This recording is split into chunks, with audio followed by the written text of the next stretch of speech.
Norbert Gomboš ze Slovenska postoupil do čtvrtfinále tenisového turnaje Sviany Open 2026 v Liberci, poté co porazil Franka Rocandeliho z Uruguaye po setech 7-5, 7-5.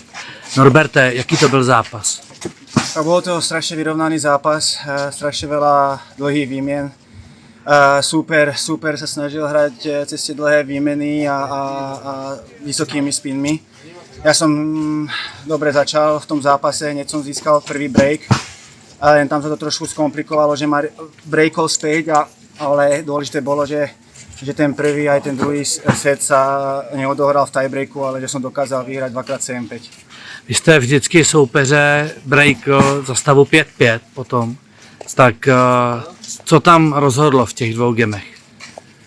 Tak rozhodlo to, že som sa neponáhľal a snažil som sa hrať tie dlhé výmeny a superovi hrať tiež vyššie spiny do backhandu, kde vlastne sa mi to v tých gamoch podarilo a super mi dal sa povedať, ľahké chyby a to rozhodlo. A dôležité bolo, že som sa sústredil na ten svoj servis a som dokázal doserovať obidva sety. Vy jste tady musel postupovat z kvalifikace, vlastně v prvním kole jste porazil Matyáše Černého, tak byl to složitější zápas teď, anebo bylo těžší pro vás to první kolo s Černým? Tak prvé kolo bolo o tom, že vlastne super hral tiež veľmi dobre a uvoľnenie, asi nemal čo stratiť.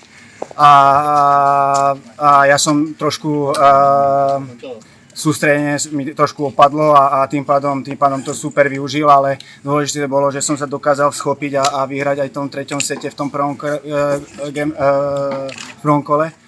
A teraz to bolo vlastne o tom, že vydržať v tých dlhých výmenách a pripraviť si tú loptu, aby som dokázal zaútočiť a zatlačiť toho supera, čiže dneska to bolo podľa mňa viac fyzickejší. Dnes to bolo viac fyzickejší, náročnejší zápas ako to prvé kolo, a to prvé kolo bolo psychickejší. Že vlastne Bylo to víc o hlavě. Áno. Už mi to nejde ani. Loni jste tady byl v semifinále, ale vyhrál jste všechny ty zápasy strašně těsně. Vlastně řadu jste jich otáčel, vyhrál jste to vlastně v koncovkách často. Tak hraje se vám tady dobře. A jaké je tady kouzlo Liberce pro vás?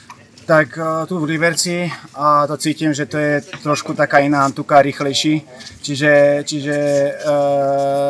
mne to viac sedí v mojej agresívnej hre a preto možno sa mi to tu viac darí a trošku to aj viac lieta, je trošku nadmorská výška, čiže sú tu trošku iné podmienky ako normálne na iných turnajoch a vlastne ja vždy mám rád, keď hrám v Čechách turnaje, čiže to zacítím skoro ako doma, tak možno aj to má to svoje čaro. Už jste byl v první stovce, tam teď nejste, jste ještě docela daleko. Tak kde vidíte ty hlavní příčiny toho, že vlastně jste na tom trochu hůř a jak byste zhodnotil zatím letošní sezónu? Tak áno, som hodne ďaleko od stovky.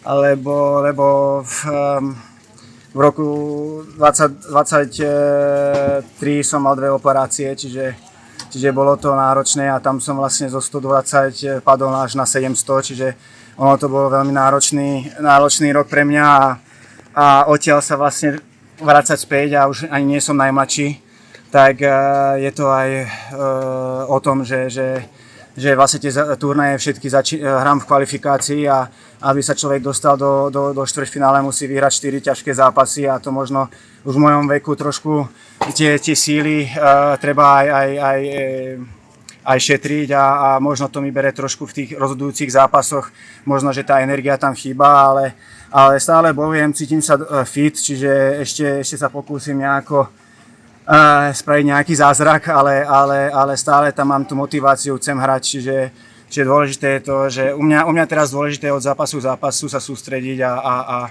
snažiť sa vyhrať každý jeden zápas. Tady na Slovensku je to vlastně skoro bych řekl trend, protože kromě vás se snaží vrátit třeba Josef Kovalík nebo Andrej Martin, který hrál i tady a vlastně se to podařilo Alexi Molčanovi, který taky byl hodně vzadu. Tak jednak držíte spolu vy Slováci, jste sami pro sebe inspirací a jak tohle vnímáte? Áno, určite, ako poznáme sa veľmi dobre, spolu trénujeme doma, snažíme sa ťahať, ťahať dopredu.